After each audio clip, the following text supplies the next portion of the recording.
유진그룹의 심장부 서울의 스카이라인을 발아래에 둔 펜트하우스 오피스에서 강태준 회장은 제왕처럼 군림했다.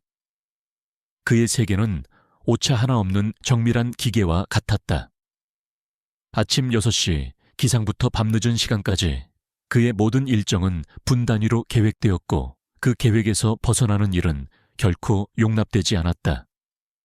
그의 시선이 닿는 모든 것은 완벽하게 정돈되어 있었고 그의 손짓 하나에 거대한 자본이 움직였다. 사람들은 그를 마이더스의 손이라 불렀지만 동시에 얼음 심장을 가진 남자라고도 수군거렸다. 그의 책상 위에는 단 하나의 먼지 입자도 허용되지 않았다. 통유리 너머로 보이는 도시의 불빛은 마치 그가 정복한 왕국의 보석들처럼 반짝였다. 하지만 그 화려함 속에서 강태준은 언제나 깊은 공허를 느꼈다.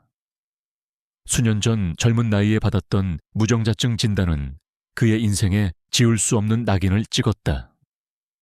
유진이라는 거대한 제국을 이끌 후계자를 가질 수 없다는 사실은 그의 성공에 드리워진 가장 어두운 그림자였다.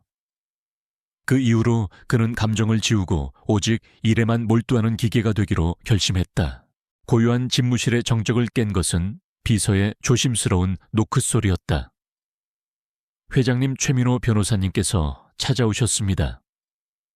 강태준은 서류에서 눈을 떼지 않은 채 나지막이 허락했다. 최민호는 강태준이 유일하게 신뢰하는 몇 안 되는 인물 중 하나이자 그의 개인적인 비밀을 알고 있는 유일한 사람이었다. 평소라면 약속 없이 찾아올 리 없는 그였다. 그의 굳은 표정에서 무언가 심상치 않은 일이 벌어졌음을 직감할 수 있었다. 최민호 변호사는 묵직한 가죽 서류 가방을 들고 안으로 들어섰다.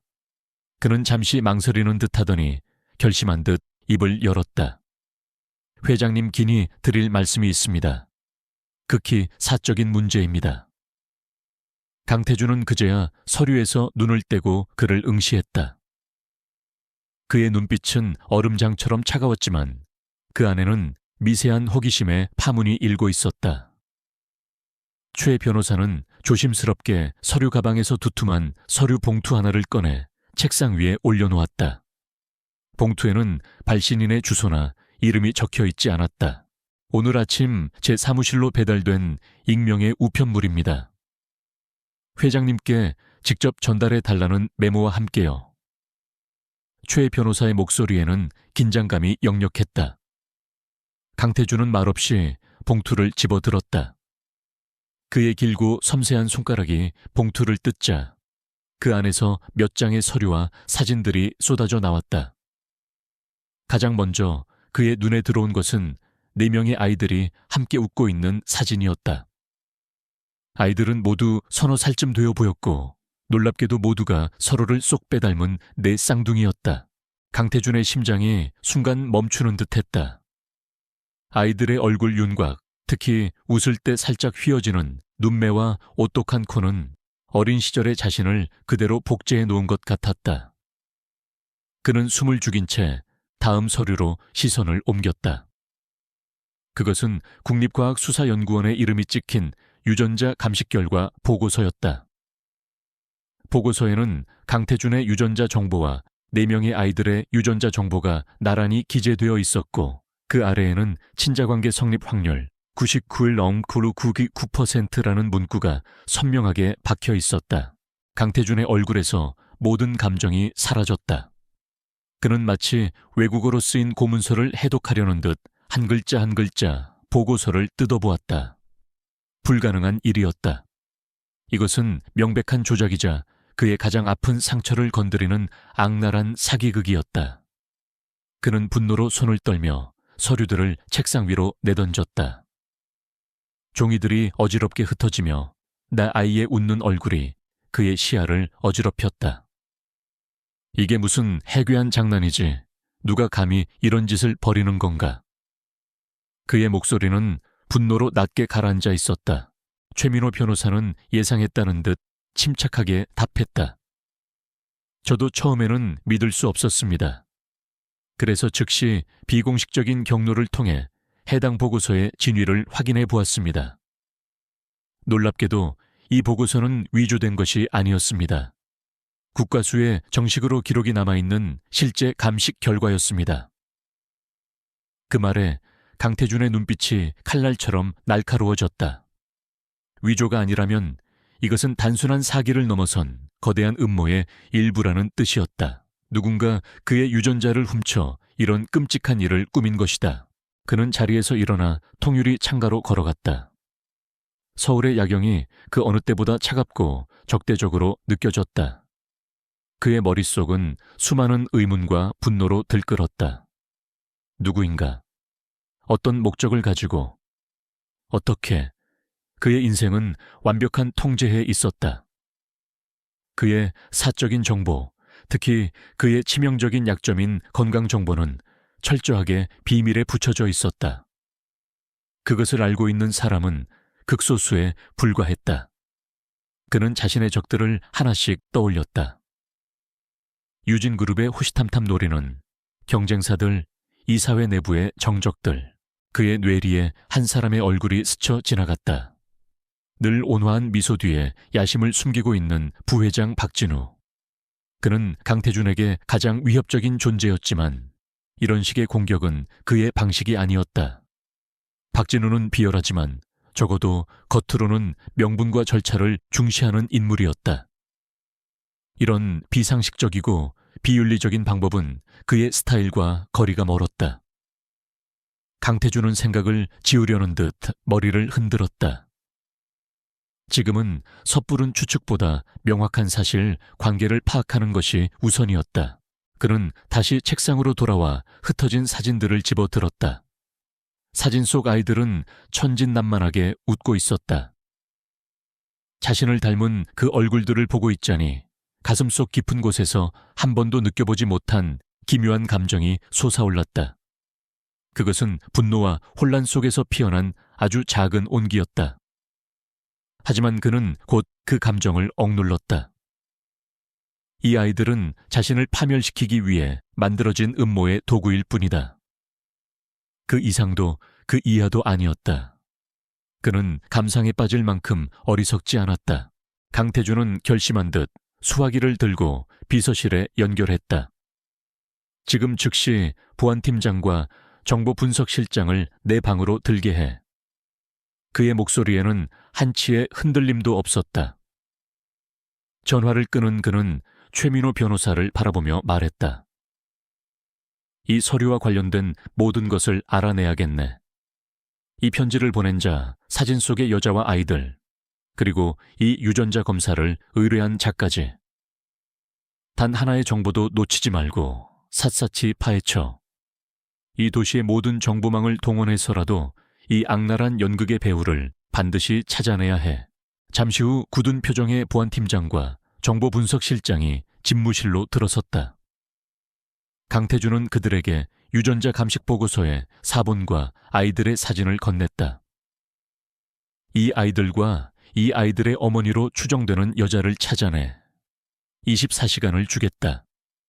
수단과 방법은 가리지 마. 이것은 단순한 신상조사가 아니라 유진그룹의 명운이 걸린 전쟁의 시작이다. 실패는 용납하지 않는다.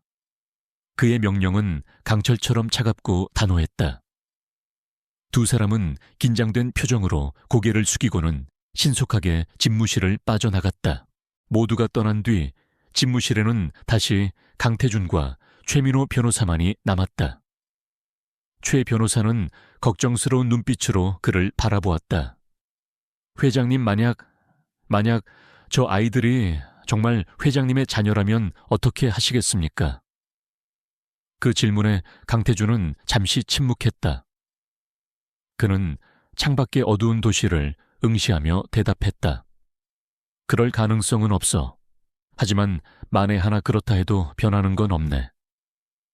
그 아이들은 내 의지와 상관없이 태어난 존재들이고 나를 공격하기 위한 무기일 뿐이야.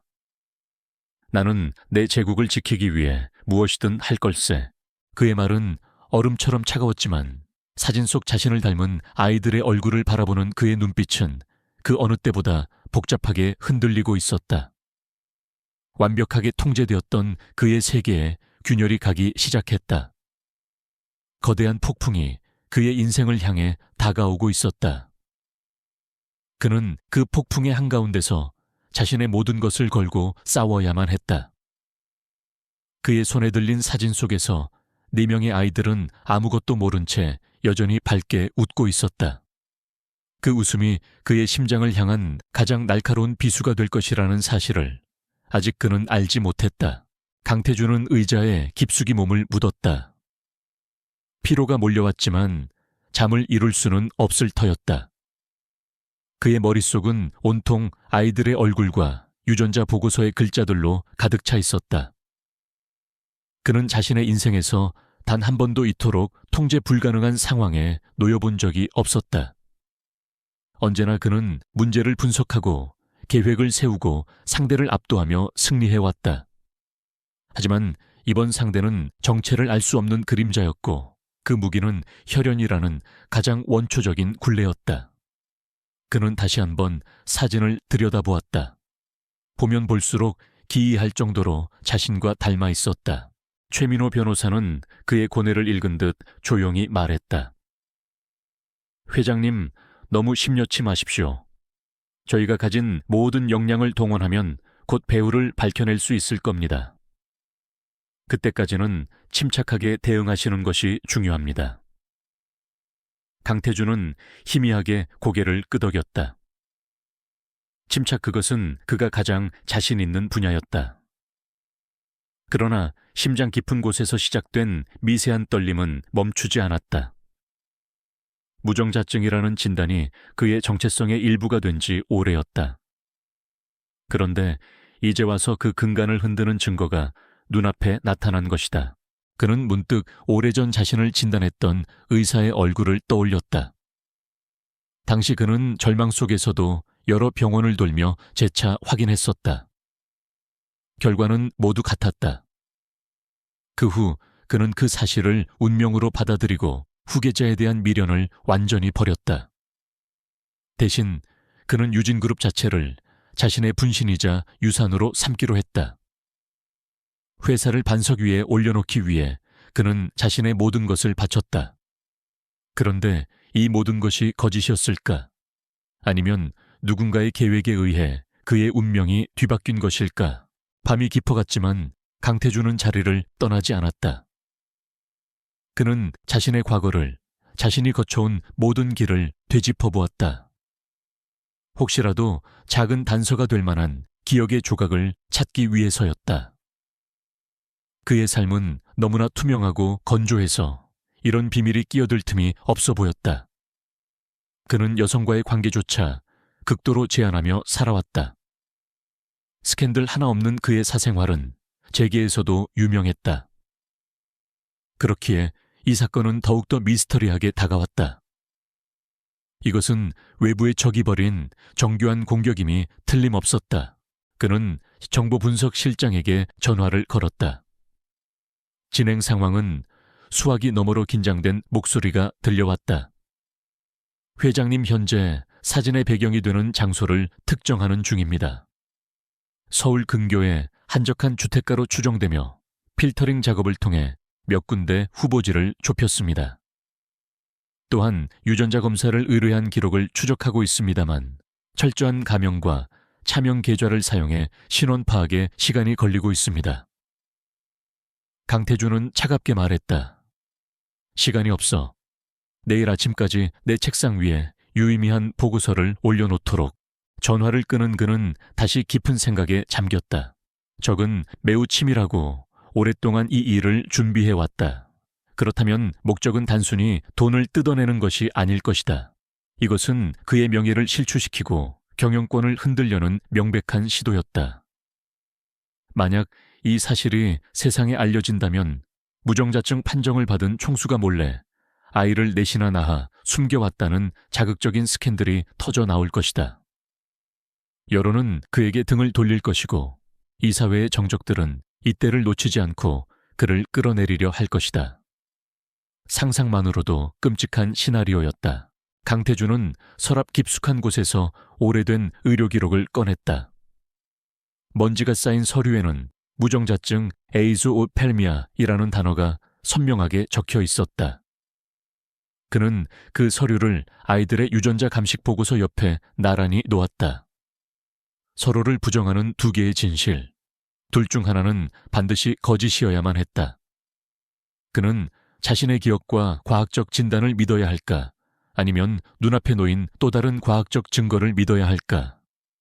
그의 완벽했던 세계는 이제 돌이킬 수 없는 혼돈 속으로 빠져들고 있었다. 그 순간 그는 결심했다.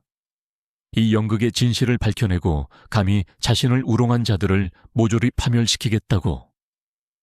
그리고 그 과정에서 마주하게 될 진실이 무엇이든 그는 피하지 않고 정면으로 맞서 싸울 것이다.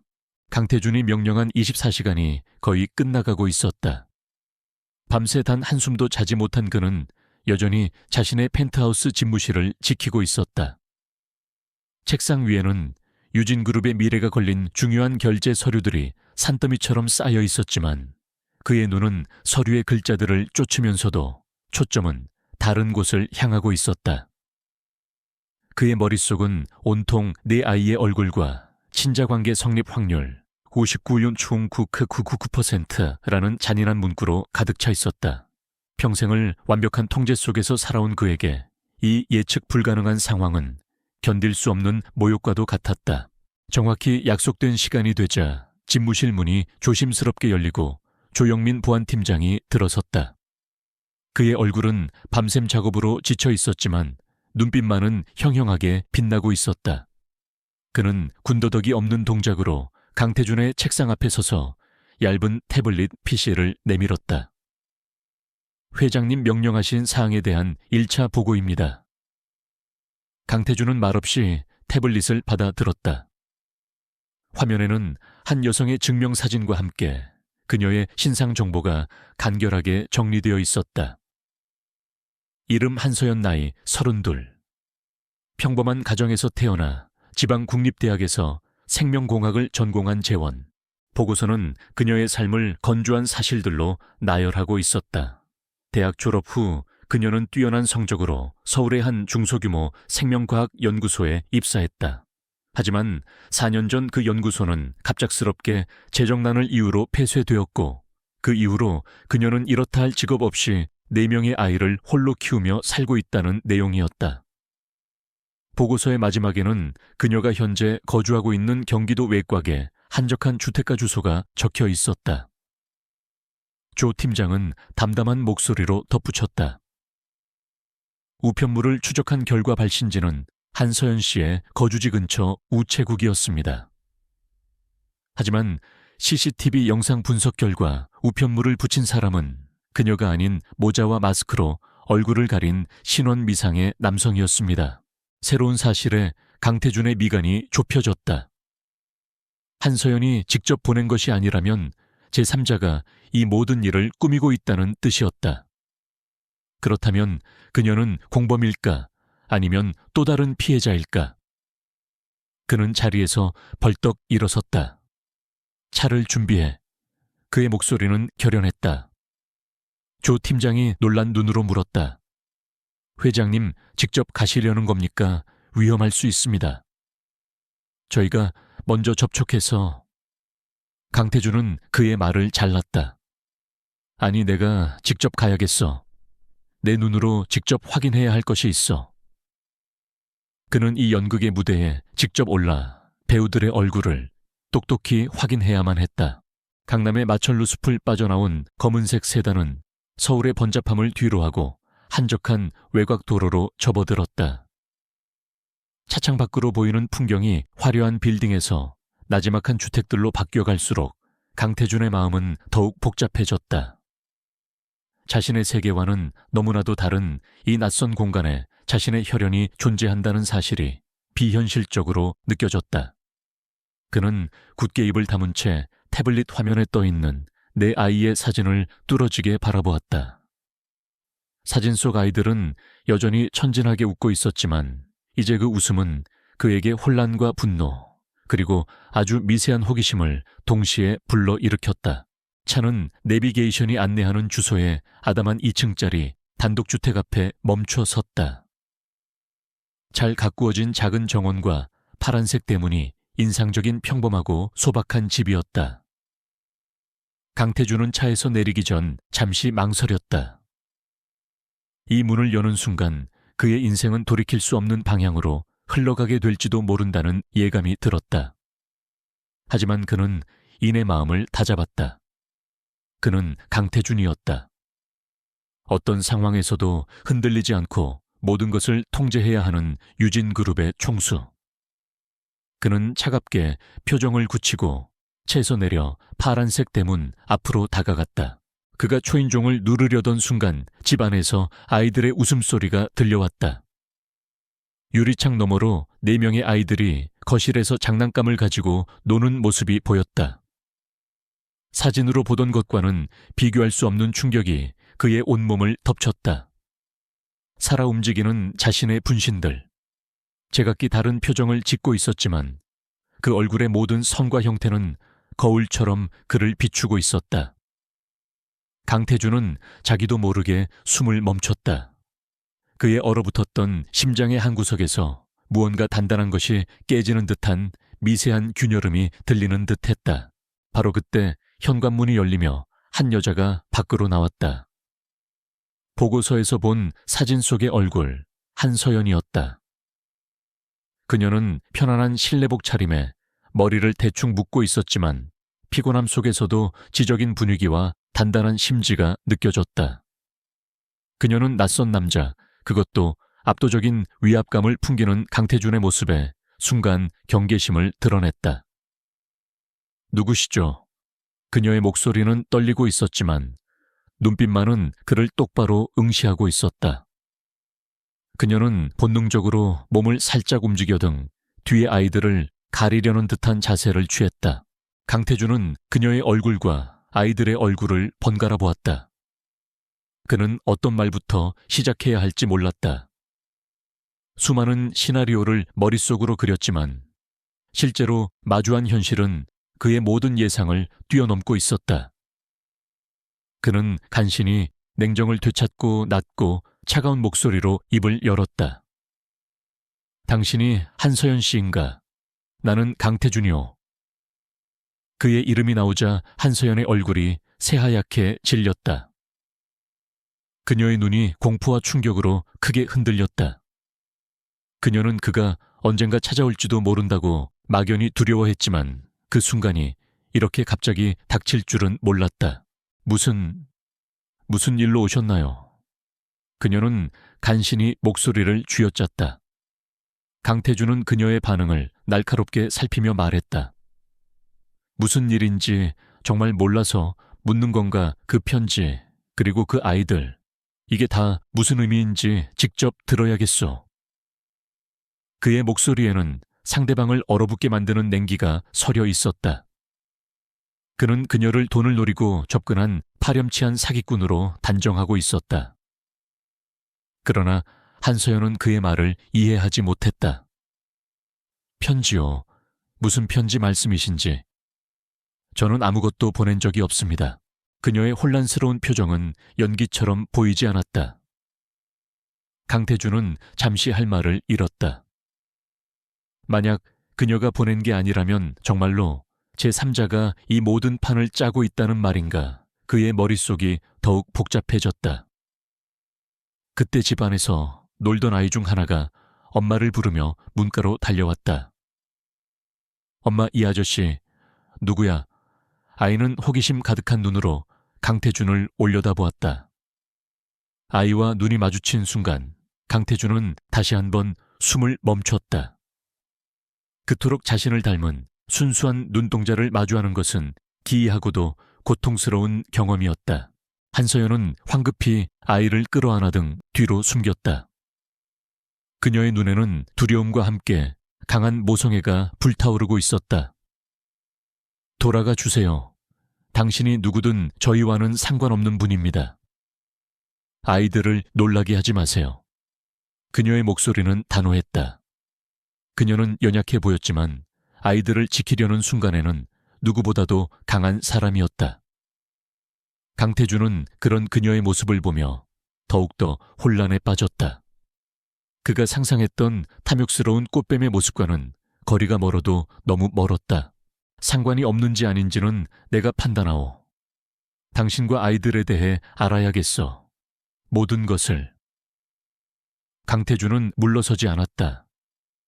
그는 이 미스터리의 핵심을 파헤치기 전까지는 결코 돌아설 수 없었다. 그의 강압적인 태도에 한서연의 얼굴에는 절망감이 스쳐 지나갔다. 그녀가 지난 4년간 필사적으로 지켜온 비밀과 평화가 산산조각날 위기에 처한 것이다. 제발 저희를 그냥 내버려 두세요. 저희는 당신에게 아무것도 원하지 않아요.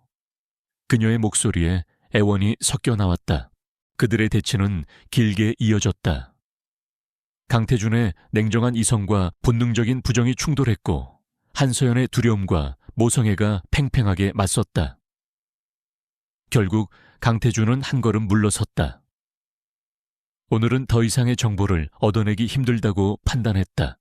하지만 이것은 끝이 아니었다. 그는 떠나기 전 마지막으로 차가운 경고를 남겼다. 오늘의 방문은 시작일 뿐이요. 나는 진실을 밝혀낼 때까지 절대 멈추지 않을 거요. 당신이 무언가를 숨기고 있다면 머지않아 모든 것이 드러나게 될 테니 각오하는 게 좋을 거요. 말을 마친 그는 차갑게 몸을 돌려 자신의 차로 향했다. 한서연은 그가 사라질 때까지 아이들을 품에 꼭 껴안은 채 그 자리에 얼어붙어 있었다. 차에 올라탄 강태준은 사이드미러를 통해 점점 작아지는 그녀와 집의 모습을 바라보았다. 그의 완벽했던 세계는 이제 완전히 균열이 가버렸다. 아이들의 얼굴, 그리고 그들을 지키려던 한서연의 절박한 눈빛이 그의 뇌리에서 떠나지 않았다. 그는 조영민 팀장에게 새로운 명령을 내렸다. 한서연 그리고 저 아이들 24시간 밀착 감시해. 누구도 접근하지 못하게 막아. 그리고 그녀의 과거, 특히 그 폐쇄된 연구소에 대한 모든 것을 샅샅이 뒤져. 단 하나의 먼지까지도 놓치지 마. 차는 다시 서울의 심장부를 향해 달리기 시작했다. 하지만 강태준은 알고 있었다. 자신의 일부를 혹은 자신의 모든 것을 뒤흔들 무언가를 그 작은 파란 대문집에 두고 왔다는 것을. 그의 인생에서 가장 거대한 폭풍이 이제 막 시작되고 있었다. 한서연과 아이들을 만나고 돌아온 강태준의 세계는 더 이상 예전 같지 않았다. 그의 철옹성 같던 일상에 미세하지만 분명한 균열이 생겼다. 최고급 자재로 마감된 그의 펜트하우스는 여전히 완벽한 질서를 유지하고 있었지만 그의 내면은 지진이라도 난 듯 흔들리고 있었다. 회의에 참석해서도 수조 원이 오가는 계약서에 서명을 하면서도 그의 머릿속에서는 자신을 닮은 내 아이의 얼굴과 그들을 필사적으로 감싸던 한서연의 겁에 질린 눈빛이 떠나지 않았다. 이성은 이 모든 것이 정교한 함정이라고 경고했지만 그의 심장은 멋대로 다른 소리를 내고 있었다. 그는 익명의 제보자가 보내온 유전자 검사 결과를 믿을 수 없었다. 그것이 진실이라 해도 제3자의 손에 의해 확인된 진실은 그에게 아무런 의미가 없었다. 그는 오직 자신이 통제하고 검증한 사실만을 믿는 사람이었다. 그는 즉시 국내 최고의 유전학 권위자이자 오랫동안 유진그룹의 의료 자문을 맡아온 이정훈 박사에게 비밀리에 연락을 취했다. 누구도 눈치채지 못하게 세상에서 가장 정확하고 안전한 방법으로 진실을 확인해야만 했다. 그의 명령은 간단하고도 단호했다. 나와 그 아이들의 샘플을 확보해서 누구도 모르게 직접 검사를 진행해 주십시오. 샘플을 확보하는 임무는 조영민 팀장과 그의 최정예 요원들에게 맡겨졌다. 그것은 고도의 첩보 작전을 방불케 했다. 감시팀은 한서연과 아이들의 일거수일투족을 놓치지 않고 관찰하며 기회를 엿보았다. 며칠 후 아이들이 집 앞 정원에서 놀다가 마시고 버린 음료수 캔과 한서연이 무심코 정원 나뭇가지에 걸어둔 아이의 머리핀을 수거하는 데 성공했다. 강태준은 자신의 머리카락 몇 올을 직접 뽑아 밀봉했다. 모든 샘플은 특수 제작된 냉동 보관함에 담겨 삼엄한 보안 속에 이정훈 박사의 개인 연구실로 전달되었다. 이제 남은 것은 기다림뿐이었다. 기다리는 며칠은 강태준에게 지옥과도 같았다. 그는 평생 느껴보지 못한 초조함과 불안감에 휩싸였다. 유진그룹의 운명을 건 인수합병 협상을 진행할 때도 이토록 흔들린 적은 없었다. 그는 습관처럼 창밖을 내다보는 일이 잦아졌고 사소한 보고 실수에도 불같이 화를 내 부하 직원들을 얼어붙게 만들었다. 그의 이런 변화를 가장 먼저 감지한 것은 그의 그림자처럼 움직이는 부회장 박진우였다. 박진우는 강태준의 미세한 균열을 놓치지 않는 교활한 포식자였다. 그는 강태준의 동선이 최근 평소와 다르다는 것과 보안팀의 움직임이 비정상적으로 분주해졌다는 것을 눈치챘다. 박진우는 자신의 비서에게 조용히 지시를 내렸다. 강 회장이나 조영민 팀장의 뒤를 붙여봐. 너무 깊숙이 파고들진 말고 무얼 하고 다니는지 대강의 동선만 파악해. 뭔가 이상한 낌새가 있어. 그의 야심에 찬 눈이 위험하게 번뜩였다. 강태준의 완벽함에 흠집이 생겼다는 것은 그에게는 곧 기회가 왔다는 신호였다. 그는 그 기회를 결코 놓칠 생각이 없었다. 그의 사람이 찍어온 사진 속에는 강태준의 차가 경기도 외곽의 평범한 주택가에 머무는 모습이 담겨 있었다. 박진우는 고개를 갸웃거렸다. 저런 곳에 강태준이 볼 일이 있을 리가 없었다. 그는 그 주소지를 자신의 정보원에게 넘기며 뒷조사를 지시했다. 마침내 결과가 나오는 날 이정훈 박사로부터 암호화된 메시지 한 통이 도착했다. 강태준은 떨리는 손으로 자신의 집무실에 있는 보안 컴퓨터에 접속했다. 화면에는 복잡한 유전자 배열 데이터와 함께 최종 결론이 간결하게 떠 있었다. 검체 A 강태준과 검체 B, C, D 이 아이들 사이에 북의 친자 관계 확률 99일번 축구기글 999%. 그 숫자를 확인하는 순간 강태준의 세상이 무너져 내렸다. 모니터의 차가운 불빛이 그의 굳어버린 얼굴을 비추었다. 익명의 보고서가 아닌 자신이 직접 의뢰한 세상에서 가장 신뢰하는 과학자가 내린 과학적 판결이었다. 더 이상 부정할 수도 외면할 수도 없는 명백한 진실이었다. 그는 한동안 미동도 없이 화면만 응시했다. 수년 동안 그를 지배해온 무정자증이라는 절대적인 사실이 한순간에 거짓이 되어버렸다. 그렇다면 과거의 진단은 오진이었을까? 아니면 그가 모르는 사이에 누군가가 그의 운명을 조작한 것일까? 그는 처음으로 자신의 인생이 타인에 의해 농락당했을지도 모른다는 끔찍한 가능성을 마주했다. 분노와 혼란이 그의 머릿속을 휘저었다. 하지만 그는 강태준이었다. 그는 주저앉아 절망하는 대신 이성을 되찾고 상황을 분석하기 시작했다. 아이들이 자신의 혈육이라는 사실이 확인된 이상 이제 초점은 어떻게로 옮겨가야 했다. 그의 시선은 다시 한서연의 신상정보 파일로 향했다. 그녀가 범인이 아니라면 그녀 역시 이 거대한 음모의 피해자일 가능성이 높았다. 그는 조영민 팀장에게 그녀의 과거, 특히 그녀가 근무했던 미래생명과학연구소에 대해 더 깊이 파고들 것을 명령했다. 조사를 시작하자 흥미로운 사실들이 드러나기 시작했다. 그 연구소는 표면적으로는 난임치료와 유전자 연구를 전문으로 하는 평범한 기관이었지만 비공식적으로는 VVIP 고객들을 위한 비밀스러운 의료 서비스를 제공하고 있었다. 그리고 강태준 자신도 8년 전 선친의 권유로 그곳에서 최고급 종합 건강검진을 받았던 기록이 발견되었다. 기억의 파편들이 하나둘씩 맞춰지기 시작했다. 당시 검진 프로그램에는 미래의 질병에 대비한다는 명목으로 고객의 혈액과 DNA 그리고 정자를 채취하여 영구 냉동 보관하는 서비스가 포함되어 있었다. 그는 대수롭지 않게 생각하고 모든 절차에 동의했었다. 그는 연구소에 보관된 자신의 유전자가 도용되었을 것이라는 끔찍한 가설에 도달했다. 조영민 팀장의 추가 보고는 그의 가설에 힘을 실어주었다.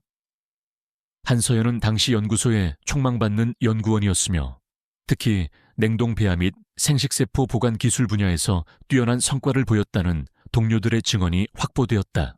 강태준은 이제 사건의 전체적인 윤곽을 그릴 수 있었다.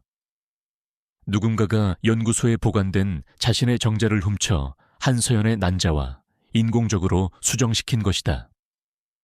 그리고 이 모든 과정은 두 사람의 동의 없이 비밀리에 진행되었다. 이것은 단순한 유전자 도용을 넘어선 한 인간의 삶을 송두리째 뒤바꾼 비윤리적이고 잔인한 범죄였다. 그렇다면 범인은 누구인가?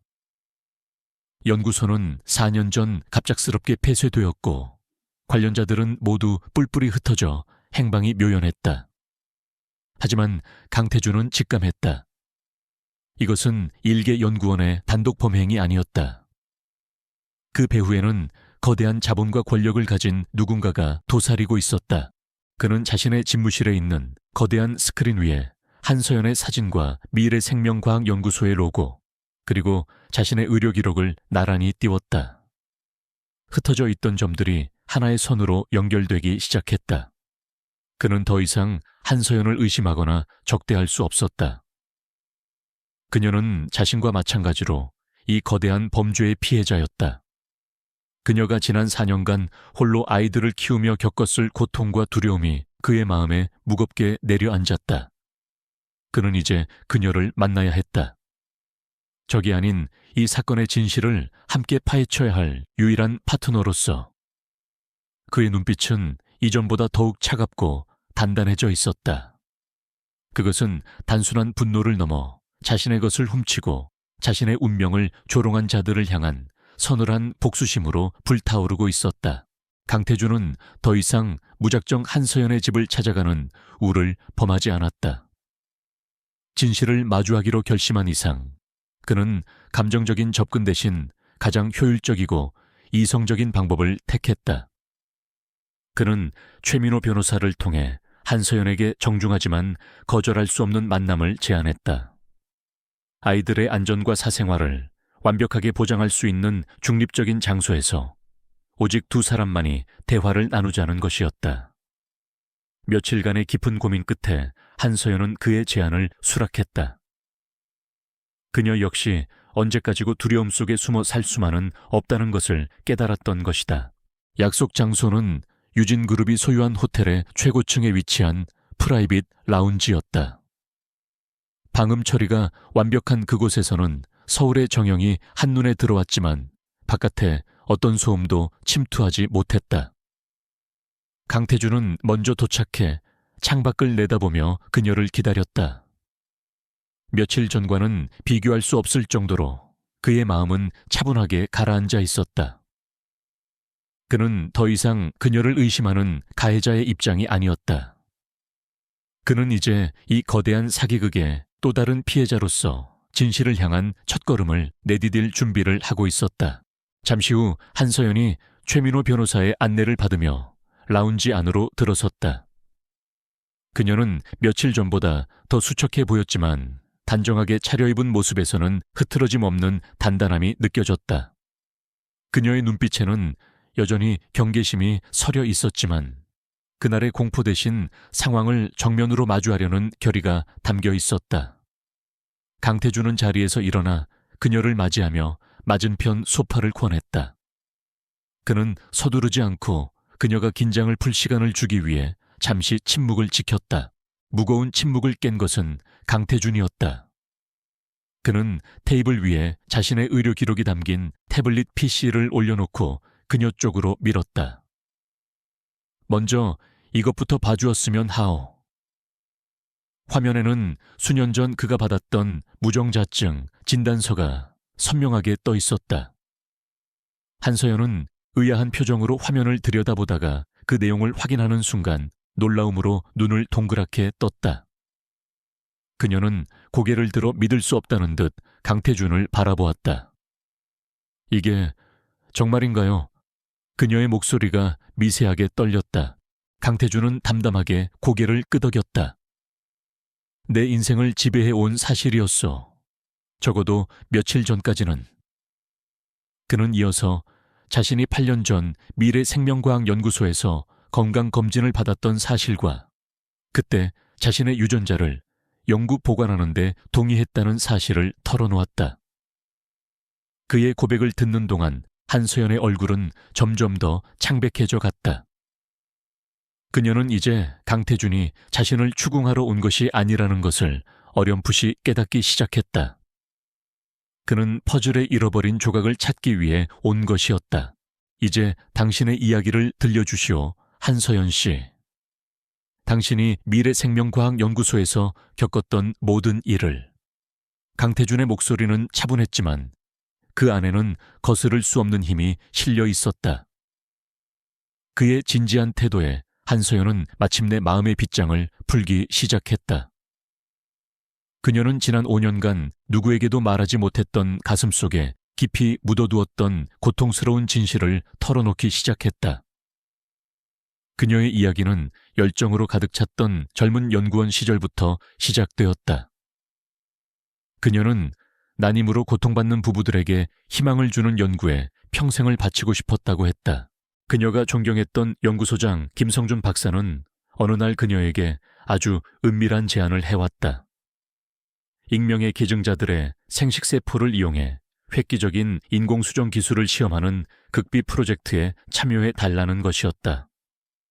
그는 이 연구가 성공하면 난임 치료의 역사를 새로 쓰게 될 것이라며 그녀의 사명감을 자극했다. 또한 당시 병든 아버님의 병원비로 경제적 어려움을 겪고 있던 그녀의 사정을 교묘하게 파고들며 연구의 난자 제공자로 참여하면 거액의 보상금과 파격적인 승진을 약속했다. 저는 그 말을 믿었어요.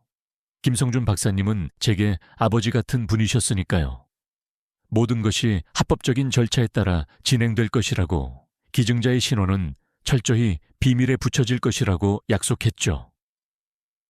그녀는 괴로운 기억을 떠올리며 말을 이었다. 그녀는 시술대에 올랐고 몇 주 후 임신 사실을 알게 되었다. 그것도 네 쌍둥이라는 믿기 힘든 소식과 함께. 그녀는 혼란스러웠지만 김 박사는 이 또한 신기술의 놀라운 성공 사례라며 그녀를 안심시켰다. 그는 아이들의 생물학적 아버지가 된 기증자는 이 사실을 전혀 모를 것이며 모든 법적 책임은 연구소가 질 것이라고 재차 강조했다. 하지만 아이들이 태어난 지 얼마 지나지 않아 모든 것이 악몽으로 변했다. 미래생명과학연구소가 갑작스럽게 파산 신청을 하고 하루아침에 문을 닫아버린 것이다. 김성준 박사는 모든 연구 자료와 함께 종적을 감추었고 그녀에게는 4명의 아이와 감당할 수 없는 현실만이 남았다. 그때 깨달았어요. 제가 철저히 이용당했다는 것을요.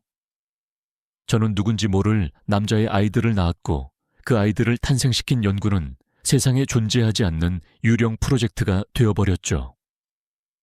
그녀의 눈가에 눈물이 맺혔다.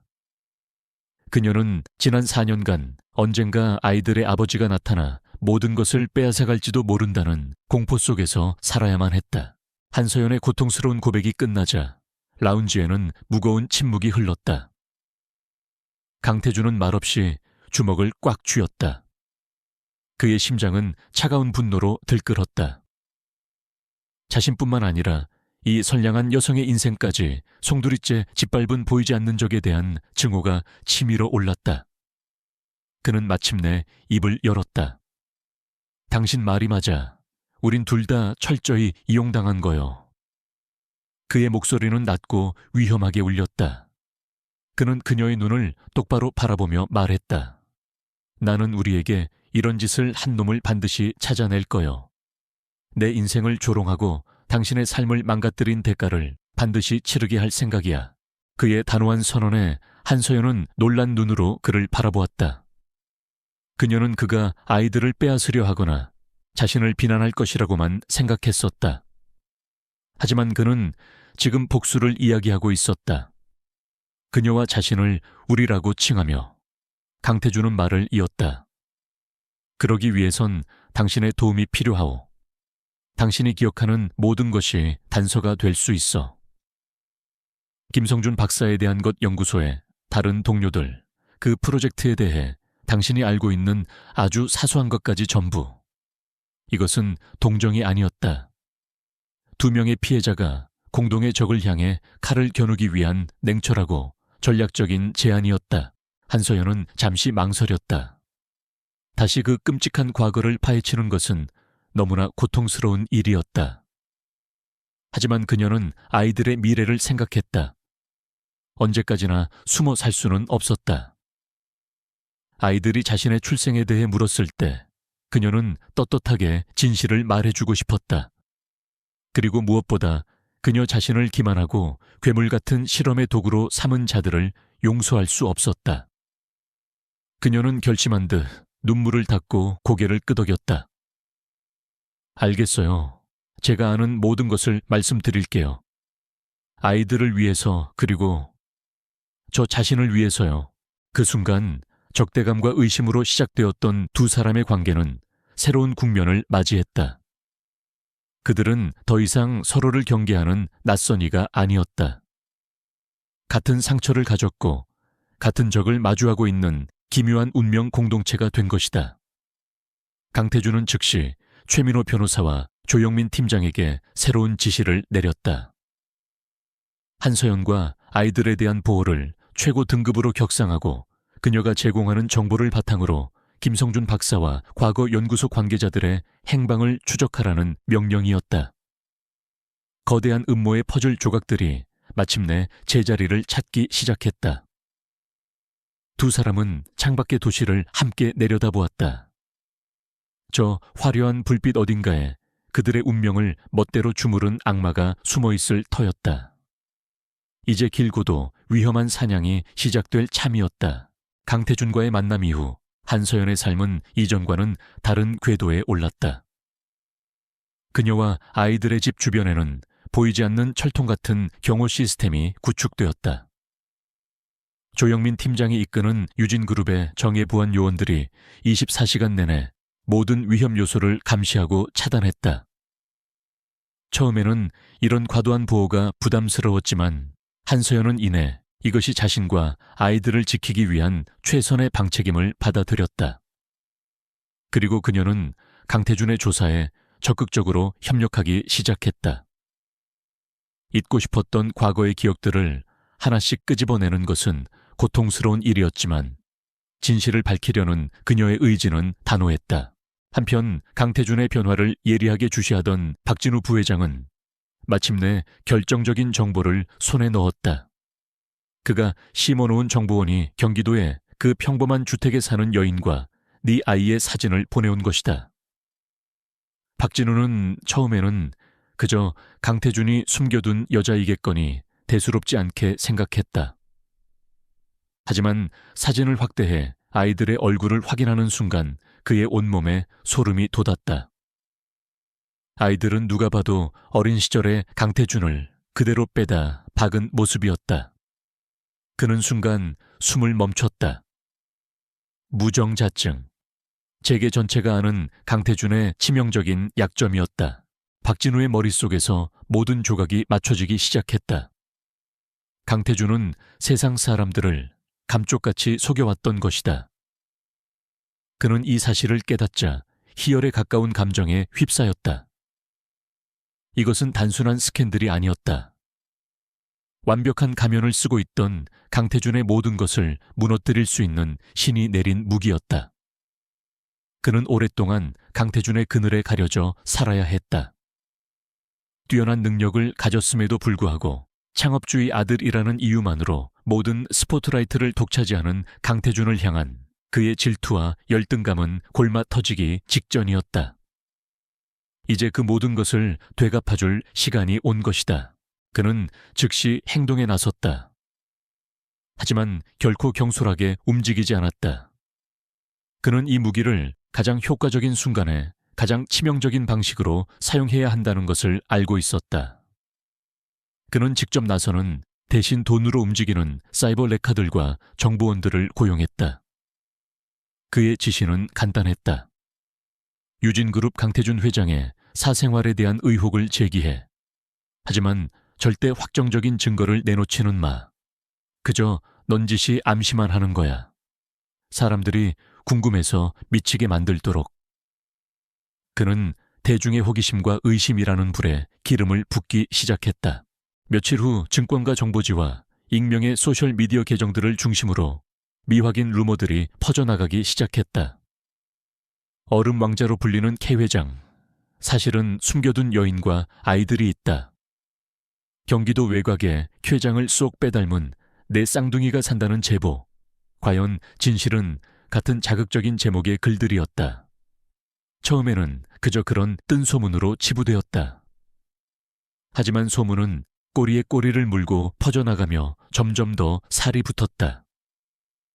익명의 제보자를 가장한 박진우의 사람들은 교묘하게 조작된 사진에 일부 아이들의 얼굴이 흐릿하게 처리된 를 흘리며 대중의 의심을 증폭시켰다.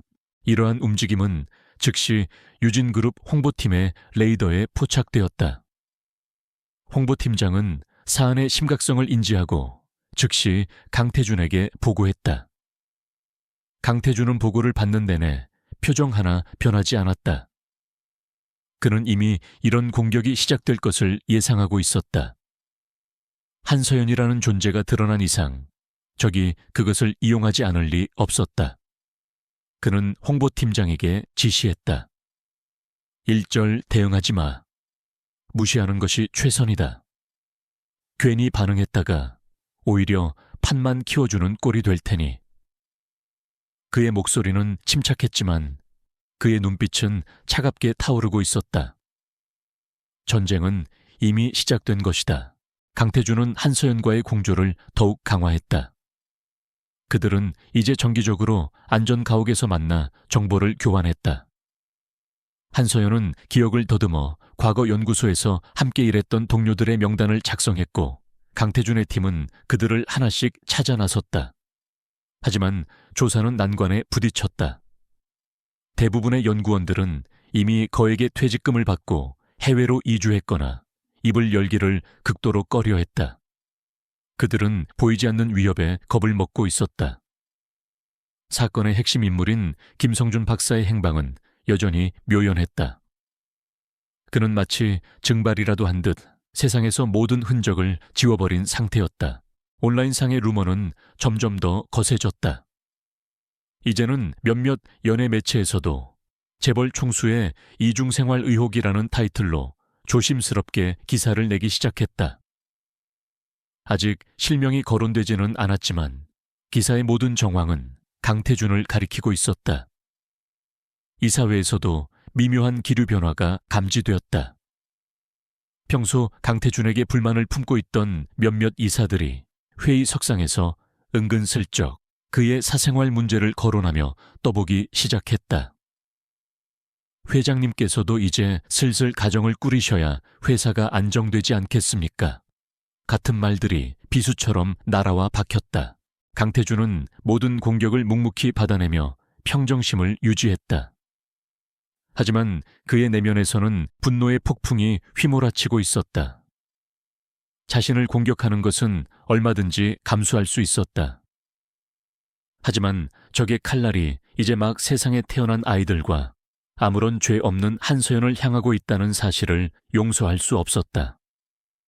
그는 반드시 이 비열한 공격의 배후를 찾아내 산산조각 내버리겠다고 다짐했다. 그는 박진우를 가장 유력한 용의자로 의심했지만 아직 물증이 없었다. 섣불리 그를 건드렸다가는 오히려 역공을 당할 수 있었다. 어느 날 밤 강태준은 조영민 팀장이 가져온 감시 보고를 보다가 눈을 멈췄다. 한서연의 집 주변을 어슬렁거리는 수상한 남자의 사진이었다. 남자는 박진우의 비서가 고용한 정보원이었다. 강태준의 눈빛이 싸늘하게 빛났다. 마침내 쥐새끼의 꼬리가 잡힌 것이다. 그는 조용히 명령했다. 저 남자를 잡아. 소리 소문 없이 누가 시켰는지 알아내. 고문을 해서라도 입을 열게 만들어. 그의 목소리에는 자비심이라고는 찾아볼 수 없었다. 자신의 가족을 위협하는 자에게 베풀 관용은 없었다. 보이지 않는 파도는 이제 거대한 해일이 되어 그의 발밑까지 밀려오고 있었다. 그리고 그는 그 해일에 맞서 싸울 준비를 끝마치고 있었다. 박진우의 끈앞풀이 잡혔다는 보고는 강태준의 마지막 인내심을 끊어버렸다. 조영민 팀장의 비공식적인 신문 끝에 남자는 자신이 받은 지시의 배후에 유진그룹 내부의 인물이 있다는 것을 실토했다. 비록 박진우의 이름이 직접 거론되지는 않았지만 모든 정황은 그를 가리키고 있었다. 적의 위협이 온라인상의 소문을 넘어 물리적인 감시로까지 이어진 이상 더 이상 한서연과 아이들을 그 평범한 주택에 둘 수는 없었다. 그곳은 더 이상 안전한 보금자리가 아니었다. 강태준은 즉시 결단을 내렸다. 그는 한밤중에 직접 차를 몰아 한서연의 집으로 향했다. 그의 갑작스러운 방문에 한서연은 놀랐지만 그의 얼굴에 서린 비장함을 보고는 직감적으로 심상치 않은 일이 벌어졌음을 깨달았다. 강태준은 아이들이 잠든 것을 확인하고 그녀에게 낮은 목소리로 상황을 설명했다. 당신과 아이들을 감시하는 자를 붙잡았소. 배우가 누구인지는 거의 확실해. 이곳은 더 이상 안전하지 않아. 당장 다른 곳으로 옮겨야 하오. 그의 목소리는 단호했지만 그 안에는 그녀와 아이들을 향한 진심 어린 걱정이 담겨 있었다. 한서연의 얼굴이 하얗게 질렸다. 보이지 않는 위협이 현실로 다가왔다는 공포가 그녀를 덮쳤다. 하지만 그녀는 주저앉지 않았다. 그녀는 이제 혼자가 아니었다. 그녀는 강태준의 눈을 똑바로 바라보며 물었다. 어디로 가야 하죠? 그녀의 목소리에는 그에 대한 완전한 신뢰가 담겨 있었다. 강태준은 잠시 그녀의 흔들림 없는 눈빛을 응시하다가 대답했다. 내가 마련한 안전한 장소가 있어. 세상 누구도 찾을 수 없는 곳이지. 그곳에서라면 내가 당신과 아이들을 완벽하게 지켜줄 수 있어. 그날 밤 한밤중의 이사는 첩보 작전처럼 신속하고 은밀하게 이루어졌다. 아이들이 깨지 않도록 조심스럽게 안아든 강태준과 보안 요원들은 준비된 방탄 차량에 올라탔다. 한서연은 정든 집을 뒤로하고 차에 오르며 복잡한 심정에 휩싸였다. 지난 4년간 아이들과의 소중한 추억이 담긴 곳이었지만 이제 그곳을 떠나야만 했다. 차는 어둠을 뚫고 한참을 달려 경기도 가평의 깊은 산속에 위치한 거대한 별장으로 들어섰다. 그곳은 외부와 완벽하게 차단된 강태준의 개인적인 요새였다. 별장은 하나의 작은 성과 같았다. 높은 담장과 최첨단 보안 시스템이 외부의 모든 접근을 차단하고 있었고 내부에는 넓은 정원과 수영장 아이들을 위한 놀이방까지 모든 것이 갖추어져 있었다. 하지만 그 화려함 속에서도 한서연은 이곳이 황금 새장이라는 것을 느낄 수 있었다. 강태준은 아이들을 위해 고용한 최고의 보육사와 요리사 그리고 경호원들을 소개하며 말했다. 필요한 것이 있다면 무엇이든 말하시오. 불편함이 없도록 모든 조치를 취해두었소. 그는 보호자로서의 책임을 다하고 있었지만 여전히 그와 그녀 사이에는 보이지 않는 벽이 존재했다. 강태준은 회사에 비상경영체제를 선포하고 대부분의 업무를 별장의 서재에서 처리하기 시작했다. 적의 공격이 노골화된 상황에서 그는 자신의 시선이 닿는 곳에 아이들을 두어야만 안심할 수 있었다. 그렇게 시작된 기묘한 동거는 그의 얼어붙었던 심장을 서서히 녹이기 시작했다. 그는 서재에서 일을 하다가도 정원에서 들려오는 아이들의 웃음소리에 자신도 모르게 창밖을 내다보곤 했다. 평생 느껴보지 못했던 평화롭고 따스한 풍경이었다. 어느 날 오후 정원에서 놀던 막내 하늘이가 넘어져 무릎이 까졌다. 아이의 울음소리에 가장 먼저 달려나간 것은 강태준이었다. 그는 자신도 놀랄 만큼 본능적으로 아이를 안아 일으켜 상처를 살폈다. 서툰 솜씨로 상처를 소독하고 밴드를 붙여주는 그의 모습에 한서연과 경호원들은 놀라움을 금치 못했다. 하늘이는 금세 울음을 그치고 그의 목을 꼭 껴안으며 말했다. 아저씨, 고맙습니다. 그 작은 온기와 순수한 감사 인사에 강태준은 가슴속에서 무언가 쿵하고 내려앉는 듯한 생경한 감각을 느꼈다. 그날 이후 강태준과 아이들 사이의 거리는 급격히 가까워졌다. 아이들은 더 이상 그를 무서워하지 않고 기다리 아저씨라 부르며 따르기 시작했다. 그는 아이들과 함께 블록을 쌓기도 하고 동화책을 읽어주기도 했다. 처음에는 어색하고 서툴렀지만 아이들의 순수한 웃음은 그의 마음속 방어벽을 허물어뜨렸다. 그는 아이들을 통해 자신이 잃어버렸거나 애초에 가져본 적도 없다고 생각했던 감정들을 배우기 시작했다. 기쁨, 슬픔, 그리고 사랑이라는 이름의 감정들을. 강태준과 한서연의 관계에도 변화의 바람이 불었다.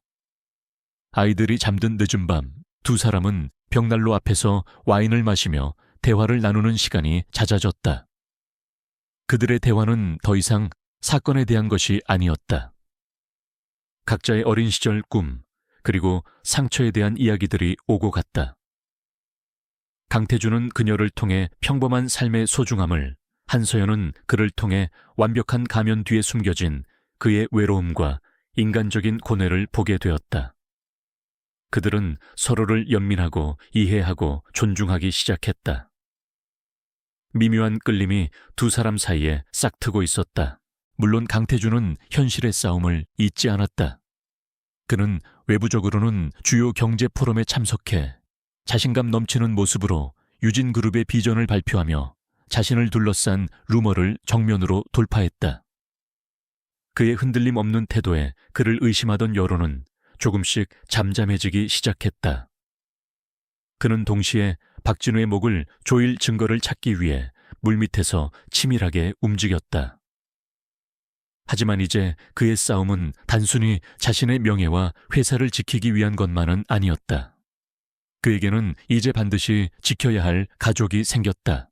어느 날 저녁 서재에서 일을 마치고 나온 강태준은 거실 테이블 위에 놓인 그림 한 장을 발견했다. 4명의 아이들이 서툰 솜씨로 그린 가족 그림이었다. 그림 속에는 한서연과 4명의 아이들, 그리고 그들 옆에 어색하게 서 있는 키가 큰 남자가 그려져 있었다. 강태준은 그림을 집어들고 한참을 들여다보았다. 그림 속 남자의 얼굴에는 미소가 그려져 있었다. 그는 자신도 모르게 그림을 따라 희미하게 미소를 지었다. 그것은 그가 수년 만에 처음으로 지어보는 가식이 없는 진심 어린 미소였다. 그가 아이들을 위해 만든 이 보호막은 역설적으로 그 자신을 치유하는 가장 따뜻한 안식처가 되어주고 있었다. 별장에서의 평화로운 시간 속에서도 강태준은 단 한순간도 복수의 칼날을 거두지 않았다. 그의 지휘 아래 조사팀은 폐쇄된 미래생명과학연구소에 흩어진 조각들을 집요하게 맞춰 나가고 있었다. 한서연이 제공한 동료 연구원들의 명단과 희미한 기억의 조각들은 결정적인 단서가 되어주었다. 마침내 조사팀은 연구소의 재무 기록을 역추적하는 과정에서 수상한 자금 흐름 하나를 발견했다. 연구소가 폐쇄되기 직전 거액의 돈이 여러 개의 유령 회사를 거쳐 한 개인의 차명 계좌로 흘러들어간 정황이 포착된 것이다. 그 계좌의 주인은 이현석 한서연의 동료였던 비뇨기과 전문의였다. 이현석은 연구소 폐쇄 이후 모든 공식적인 활동을 중단하고 잠적한 상태였다. 강태준의 팀은 그의 행방을 쫓아 대한민국 구석구석을 샅샅이 뒤졌고 마침내 그가 남해의 한적한 어촌마을에서 가명을 쓰며 숨어 지내고 있다는 사실을 알아냈다. 그는 낚싯배를 운영하며 세상과 담을 쌓은 채 과거로부터 필사적으로 도망치고 있었다. 강태준은 이현석이 음모의 모든 진실을 알고 있는 핵심 인물임을 직감했다. 그는 조영민 팀장과 소수의 정예 요원만을 대동하고 직접 남해로 향했다. 뱀의 꼬리가 아닌 심장을 겨눠야 할 때가 온 것이다.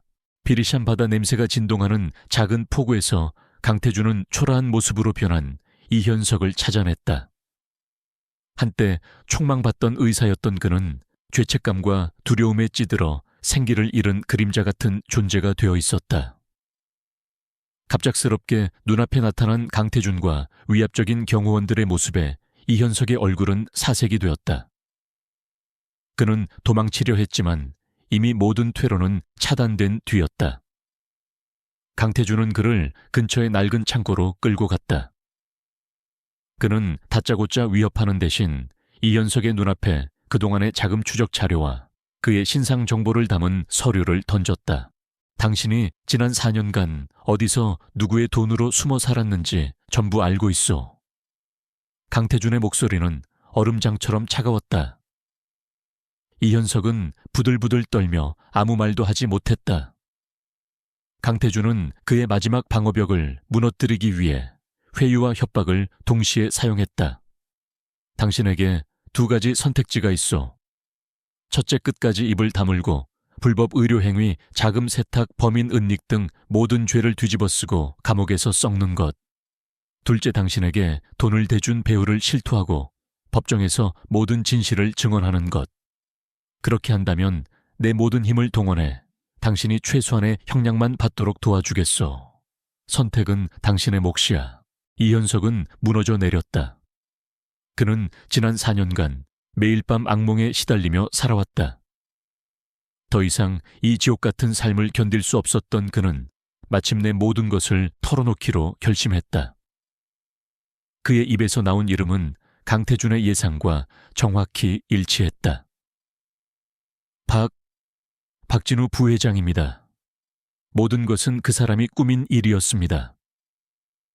이현석의 떨리는 목소리는 낡은 창고 안을 무겁게 울렸다. 그는 죄책감에 몸을 떨며 5년 전 그날의 끔찍했던 진실을 고백하기 시작했다. 박진우는 오래전부터 강태준을 끌어내릴 계획을 세우고 있었다. 그는 강태준의 무정자증 진단을 알고 있었고 그것을 이용해 가장 완벽하고 치명적인 스캔들을 만들기로 결심했다. 그는 미래생명과학연구소의 재정난을 이용해 김성준 소장을 협박하고 매수했다. 그리고 강태준의 냉동 보관된 정자를 이용해 살아있는 시한폭탄을 만들라는 지시를 내렸다. 그들은 실험의 성공률을 높이기 위해 가장 건강하고 우수한 난자를 가진 연구원을 물색했고 그때 마침 경제적 어려움을 겪고 있던 한서연이 그들의 표적이 되었다. 저는 아이가 4명이나 생길 줄은 몰랐습니다. 박 부회장은 그저 강 회장의 약점이 될 아이 하나만 있으면 된다고 했어요. 하지만 시술은 예상보다 훨씬 성공적이었고 박 부회장은 오히려 크게 기뻐했습니다. 약점이 많으면 많을수록 더 강력한 무기가 될 것이라면서요. 이현석은 울먹이며 말했다. 그는 박진우가 김성준 소장에게 거액의 돈을 쥐어주며 해외로 도피시킨 사실과 나머지 연구원들에게도 입막음용 돈을 뿌렸다는 사실을 모두 털어놓았다. 그의 고백은 강태준의 팀이 설치한 소형 녹음기에 고스란히 담기고 있었다. 모든 진실이 밝혀지는 순간 강태준의 얼굴에서는 모든 감정이 사라졌다. 그는 분노를 넘어선 차가운 허탈감과 함께 인간의 악의가 어디까지 잔인해질 수 있는지에 대한 깊은 환멸을 느꼈다. 자신을 향한 질투심 때문에 한 여성의 인생을 망가뜨리고 4명의 무고한 아이들을 복수의 도구로 태어나게 한 박진우를 결코 용서할 수 없었다. 그는 이현석에게 자술서를 쓰게 하고 변호인단의 공증을 받아 모든 법적 증거를 확보했다. 이제 사냥은 끝났다. 남은 것은 괴물의 숨통을 끊어놓는 일뿐이었다. 별장으로 돌아온 강태준은 서재에 틀어박혀 밤새 무언가를 계획했다. 그의 책상 위에는 박진우의 비리장부 이현석의 증언 영상, 그리고 유진그룹의 지배구조 분석표가 어지럽게 널려 있었다. 그는 단순히 박진우를 법의 심판대에 세우는 것만으로는 만족할 수 없었다. 그는 박진우가 가장 소중하게 생각하는 모든 것, 그의 명예, 그의 부, 그리고 그의 야망을 한순간에 잿더미로 만들어버릴 계획을 세우고 있었다. 가장 화려한 무대 위에서 가장 처참한 방식으로 그를 끌어내릴 생각이었다. 다음 날 아침 그는 평소와 다름없는 모습으로 정원으로 나섰다. 한서연과 아이들이 아침 햇살을 받으며 즐겁게 웃고 있었다. 강태준은 그 모습을 멀리서 가만히 바라보았다. 아이들이 그를 발견하고 달려와 그의 다리에 매달렸다. 아저씨, 같이 놀아요. 아이들의 순수한 목소리가 그의 마음을 파고들었다. 그는 아이들의 머리를 쓰다듬으며 희미하게 미소 지었다. 그의 싸움은 이제 더 이상 개인적인 복수가 아니었다. 이 소중한 웃음을 지키기 위한 한 가족의 아버지가 된 남자의 성스러운 전쟁이었다. 그는 자신의 법무팀장과 전략기획실장에게 전화를 걸었다. 덫을 놓을 시간이다. 사냥을 시작하지. 그의 목소리는 폭풍전야처럼 고요하고도 단단했다. 이현석의 증언이라는 결정적 무기를 손에 넣은 강태준은 서두르지 않았다. 끓어오르는 분노를 차가운 이성으로 억누르며 그는 완벽한 복수를 위한 치밀한 계획을 세우기 시작했다. 그는 단순히 박진우를 사회적으로 매장하는 것을 넘어 그가 평생을 바쳐 쌓아 올린 모든 것을 가장 극적인 방식으로 한순간에 무너뜨리길 원했다. 그러기 위해서는 적이 스스로 가장 높은 곳으로 올라와 제 발로 함정에 빠지도록 만들어야 했다. 그는 자신의 집무실에 최측근인 최민호 변호사와 조영민 팀장 그리고 그룹의 전략기획실장을 불러 모았다. 사냥은 끝났소. 이제부터는 저 멧돼지를 잡을 덫을 놓을 시간이요. 강태준은 이현석의 증언 영상과 박진우의 모든 비리가 담긴 자료를 보여주며 자신의 계획을 설명했다. 그의 계획을 들은 세 사람의 얼굴에는 경악과 감탄이 동시에 스쳐 지나갔다. 그것은 보통의 기업인이 생각할 수 있는 수준을 넘어선 마치 한편의 전쟁 시나리오처럼 정교하고 대담한 작전이었다. 작전의 핵심은 강태준 스스로 미끼가 되어 박진우를 방심하게 만들고 그가 가장 자신만만해 하는 순간에 모든 것을 끝장내는 것이었다. 그날 이후 유진그룹 내부에는 미묘한 변화의 기류가 흐르기 시작했다. 언제나 냉철하고 완벽했던 강태준 회장이 눈에 띄게 흔들리는 모습을 보이기 시작한 것이다. 그는 중요한 이사회에서 보고서의 사소한 수치를 놓치거나 임원들의 질문에 감정적으로 반응하는 등 평소답지 않은 실수를 연발했다. 회사에 떠도는 사생활 루머에 대해서도 이전처럼 단호하게 대처하지 않고 오히려 변호사를 통해 조용히 합의를 시도하려는 듯한 움직임까지 보였다. 이 모든 것은 강태준이 치밀하게 연출한 한 편의 연극이었다. 강태준의 이러한 변화를 가장 기쁘게 지켜본 것은 물론 박진우였다. 그는 자신의 공격이 드디어 효과를 보고 있다고 확신했다. 강태준이 무너지고 있다고 저 오만했던 강철의 사나이가 마침내 한계에 부딪혔다고 생각했다. 그의 오만함은 하늘을 찔렀다. 그는 이제 강태준을 완전히 끝장낼 결정적인 한 방을 날릴 때가 왔다고 판단했다. 그 무대는 바로 한 달 앞으로 다가온 유진그룹의 정기 주주총회였다. 수많은 주주와 언론이 지켜보는 그곳에서 강태준의 위선을 만천해 폭로하고 그를 회장 자리에서 끌어내릴 계획이었다. 박진우는 자신의 승리를 위해 마지막 패를 준비하기 시작했다. 그는 거액의 돈을 주고 사람들을 매수해 한서연과 아이들의 사진을 몰래 촬영하게 했다. 또한 강태준과 한서연이 과거 연인 관계였으며 강태준이 아이들을 버렸다는 식의 완벽한 거짓 시나리오를 만들어냈다. 심지어 한서연의 옛 동료 중 한 명을 돈으로 매수해 주주총회에서 거짓 증언을 하도록 꾸미기까지 했다.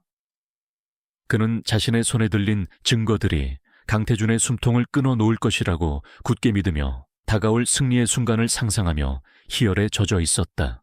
박진우가 거짓의 성을 쌓아 올리는 동안 강태준은 물밑에서 조용히 방역의 칼날을 갈고 있었다.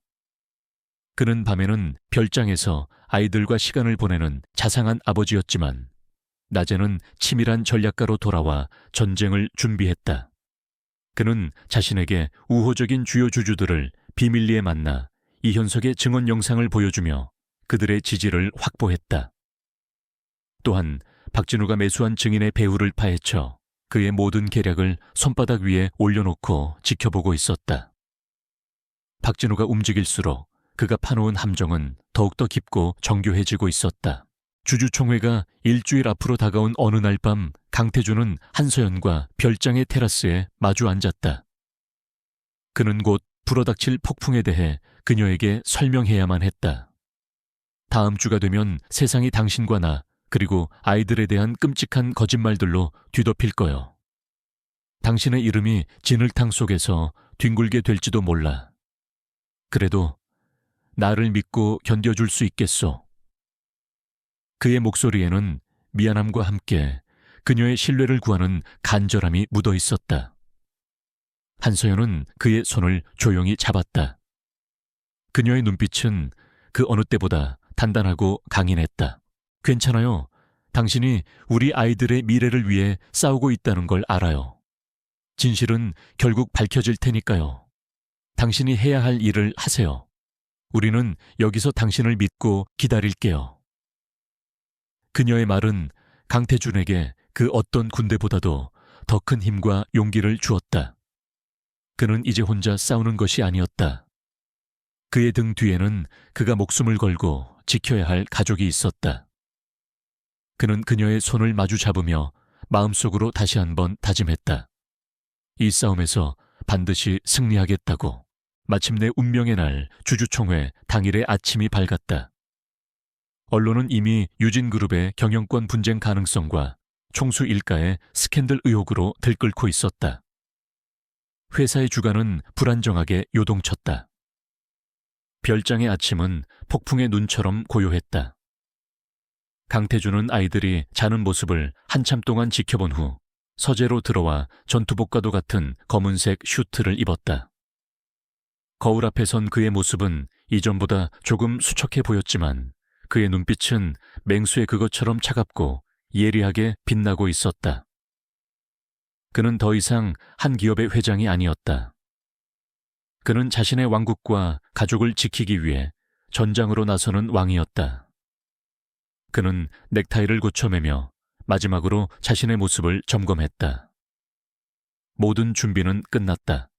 이제 피해 축제를 시작할 시간이었다. 유진그룹의 정기 주주총회가 열리는 호텔 그랜드 볼룸은 시작 전부터 전쟁터를 방불케 했다. 수백 명의 주주와 기관 투자자들, 그리고 스캔들의 냄새를 맡고 몰려든 기자들로 발 디딜 틈이 없었다. 공기 중에는 기대와 불안, 그리고 팽팽한 긴장감이 감돌았다. 모두가 곧 펼쳐질 거대한 드라마의 증인이 될 것을 예감하고 있었다. 강태준이 모습을 드러내자 수십 개의 카메라 플래시가 일제히 터져 나왔다.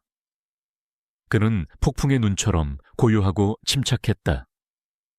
그의 얼굴에는 어떤 감정도 드러나지 않았지만 그 고요함이 오히려 상대를 압도하는 위압감을 풍겼다. 곧이어 박진우가 등장했다. 그는 마치 개선 장군처럼 자신감 넘치는 미소를 지으며 주주들과 일일이 악수를 나누었다. 그는 이미 이 싸움의 승자가 자신이라고 확신하고 있었다. 그는 오늘 강태준의 완벽한 가면을 벗겨내고 유진그룹의 새로운 왕으로 등극할 참이었다. 의장의 개회 선언과 함께 총회는 시작되었다. 지루한 안건 보고가 이어지는 동안 강태준은 미동도 없이 정면을 응시했고 박진우는 여유롭게 다리를 꼬고 앉아 때를 기다렸다.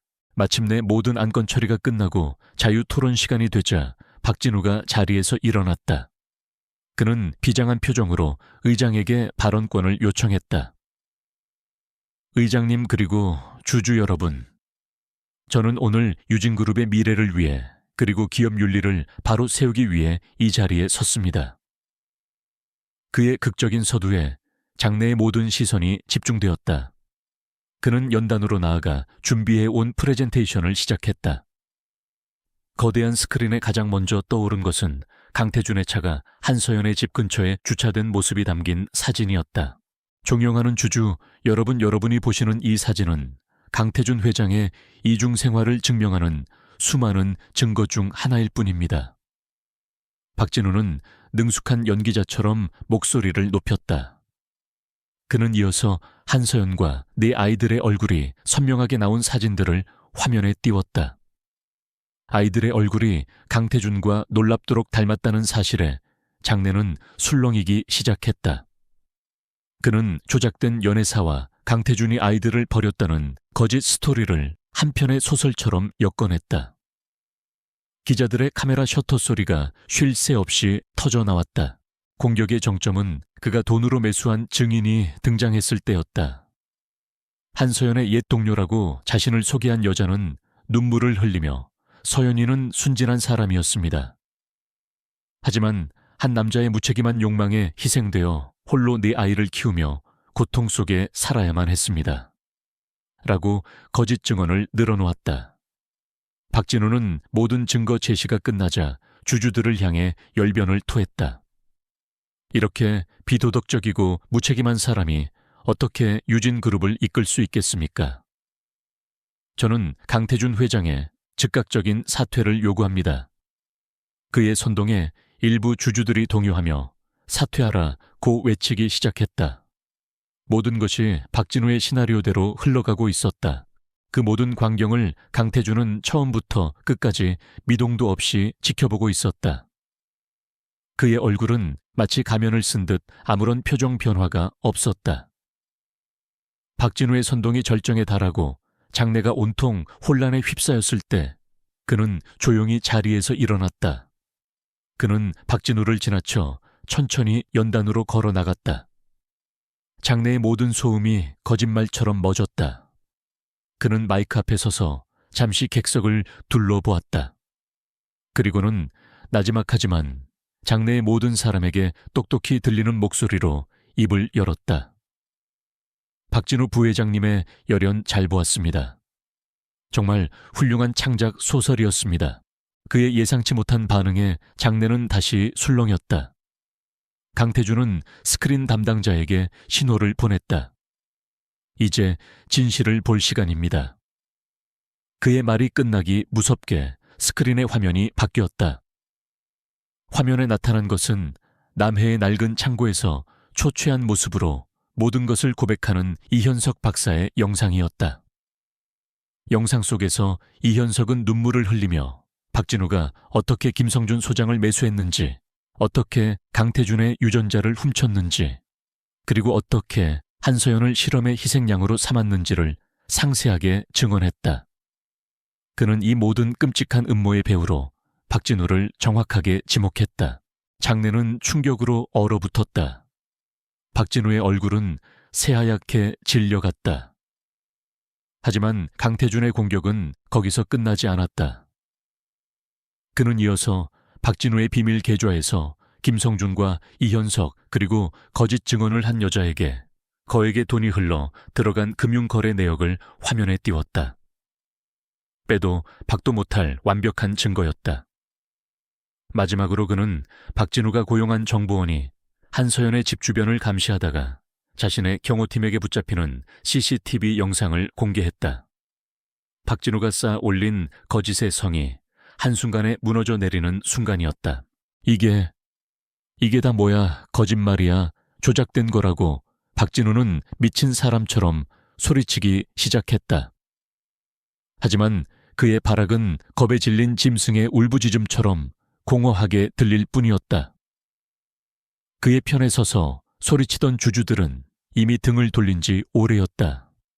바로 그때 총 회장의 뒷문이 열리며 검사들과 수사관들이 들이닥쳤다. 모든 것은 강태준이 미리 계획해둔 시나리오의 마지막 장이었다. 수사관들은 곧장 연단으로 다가가 넋이 나간 채 서 있는 박진우에게 차가운 수갑을 채웠다. 불법 의료 행위 및 교사 명예훼손, 배임 등 혐의로 긴급 체포합니다. 수사관의 말에 박진우는 실성한 듯 웃다가 울부짖으며 끌려나갔다. 그의 처참한 몰락을 향해 수십 개의 카메라 플래시가 무자비하게 터져나왔다. 순식간에 아수라장이 된 총회장 단상 위에서 강태준은 홀로 굳건히 서 있었다. 그는 마이크를 잡고 마지막으로 말했다. 유진그룹은 이번 사태의 피해자인 한서연 씨와 아이들에게 모든 책임을 다할 것입니다. 또한 다시는 이런 비극이 일어나지 않도록 그룹 내에 강력한 윤리위원회를 설치하겠습니다. 그의 선언은 승자의 포효와도 같았다. 전쟁은 끝났다. 그의 완벽한 승리였다. 그는 소란스러운 총회장을 뒤로하고 멀리 자신의 진짜 승리가 기다리고 있는 고유한 별장을 떠올렸다. 주주총회에서 벌어진 충격적인 진실 공방은 대한민국 전체를 뒤흔들었다. 박진우의 몰락과 강태준을 둘러싼 사건의 전말은 모든 언론의 헤드라인을 장식했다. 하루아침에 여론은 180도 뒤바뀌었다. 비정한 재벌 총수로 비난받던 강태준은 자신의 존재도 몰랐던 아이들과 한 여인을 거대한 음모로부터 지켜낸 비극적인 영웅으로 재평가받았다. 유진그룹의 주가는 폭등했고 그의 리더십은 그 어느 때보다도 굳건해졌다. 세상은 그의 승리를 찬양했지만 강태준에게는 이 모든 것이 공허하게 느껴졌다. 그는 며칠 동안 회사의 혼란을 수습하는데 모든 힘을 쏟았다. 약속대로 그룹 내에 독립적인 윤리위원회를 설치했고 미래생명과학연구소 사건의 피해자들을 위한 보상기금을 마련했다. 모든 공식적인 절차가 마무리되었을 때 그는 비로소 무거운 갑옷을 벗어던지고 지친 몸을 이끌고 가평의 별장으로 향했다. 그를 태운 차가 서울의 화려한 불빛을 뒤로하고 어둠 속으로 나아갈수록 그의 마음은 오히려 평온해졌다. 그곳은 더 이상 도피처나 요새가 아니었다. 그가 돌아가야 할 유일한 안식처, 그의 집이었다. 별장은 그가 떠날 때와 마찬가지로 고요했다. 그는 차에서 내려 밤 공기를 깊게 들이마셨다. 길고 길었던 전쟁이 끝났음을 실감했다. 그가 현관으로 들어서자 거실 소파에 앉아 그를 기다리던 한서연이 조용히 일어섰다. 그녀는 아무 말도 하지 않았다. 그저 따뜻하고 안도감 어린 눈빛으로 그를 바라볼 뿐이었다. 강태준 역시 아무 말 없이 그녀에게 다가가 자신도 모르게 그녀를 가볍게 끌어안았다. 그 어떤 화려한 위로의 말보다도 서로의 온기를 나누는 그 짧은 순간이 그들에게는 더 큰 위안이 되었다. 그는 아이들이 자는 방으로 향했다. 4명의 아이들은 나란히 누워 새근새근 잠들어 있었다. 천사 같은 아이들의 얼굴을 내려다보는 그의 가슴 속으로 뜨거운 무언가가 차올랐다. 이 아이들을 지키기 위해 싸웠다. 그리고 마침내 지켜냈다. 그는 아이들의 이마에 조심스럽게 입을 맞추었다. 그의 인생에서 가장 위대한 승리는 주주총회장이 아닌 바로 이 작은 방 안에 있었다. 그는 오랫동안 그 자리를 떠나지 못하고 자신의 삶에 기적처럼 찾아온 이 작은 생명들을 지켜보았다. 다음 날 아침 강태준은 처음으로 한 가족의 가장으로서 아침을 맞았다. 아이들의 제잘거리는 소리와 음식 냄새가 가득한 식탁은 그가 평생 경험해보지 못한 따뜻함으로 가득했다. 어색하게 포크를 쥔 채 아이들의 식사를 돕는 그의 모습은 더 이상 유진그룹의 냉정한 총수가 아니었다. 그는 그저 서툰 초보 아빠일 뿐이었다.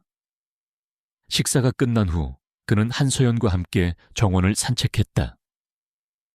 이제 두 사람에게는 미래에 대한 이야기를 나누어야 할 시간이 온 것이었다. 미안했소. 당신과 아이들을 이 끔찍한 싸움에 끌어들여서. 강태준이 먼저 입을 열었다. 한서연은 고개를 저었다. 사과하지 마세요. 당신 덕분에 우리 모두가 진실을 마주할 용기를 얻었어요. 오히려 감사해요.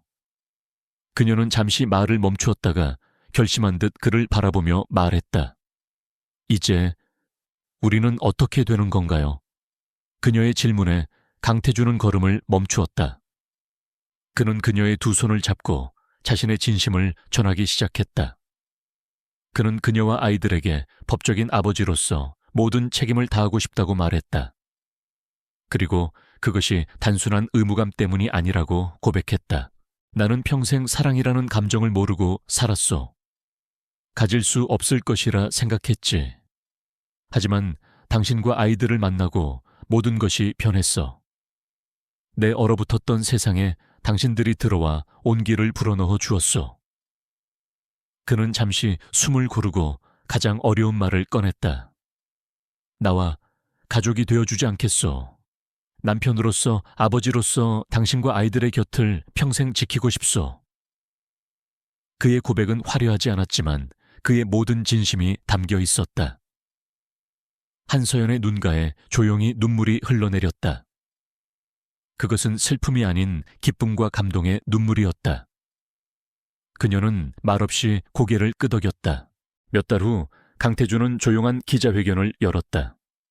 그는 자신의 네 아이들을 세상에 정식으로 소개하며 아이들의 사생활을 존중해 줄 것을 언론에 정중히 요청했다. 그의 옆에는 한서연이 단아한 모습으로 함께 서 있었다. 두 사람은 서로를 바라보며 잔잔한 미소를 지었다. 그들의 모습은 시련을 이겨낸 한 쌍의 부부 그 자체였다. 세상은 그들의 새로운 시작을 축복했다. 이야기의 마지막 장면은 어느 화창한 주말, 오후 별장의 넓은 정원에서 펼쳐졌다. 강태준은 아이들에게 자전거 타는 법을 가르쳐주고 있었다. 땀을 뻘뻘 흘리면서도 그의 얼굴에는 행복한 미소가 떠나지 않았다. 한서연은 테라스에 앉아 그런 그들의 모습을 흐뭇하게 바라보고 있었다. 아이들의 웃음소리가 바람을 타고 정원 가득 퍼져나갔다. 박진우의 잔인한 음모는 강태준을 파멸시키기는커녕 그에게 세상에서 가장 소중한 것을 선물했다. 그것은 바로 가족이라는 이름의 구원이었다. 강태준은 자신을 향해 달려와 안기는 아이들을 끌어안으며 한서연을 향해 눈을 맞추었다. 그의 눈빛이 말했다. 고맙소, 내게 와주어서. 그렇게 잔혹한 음모의 잿더미 위에서 한 가족의 따스한 아침이 밝아오고 있었다.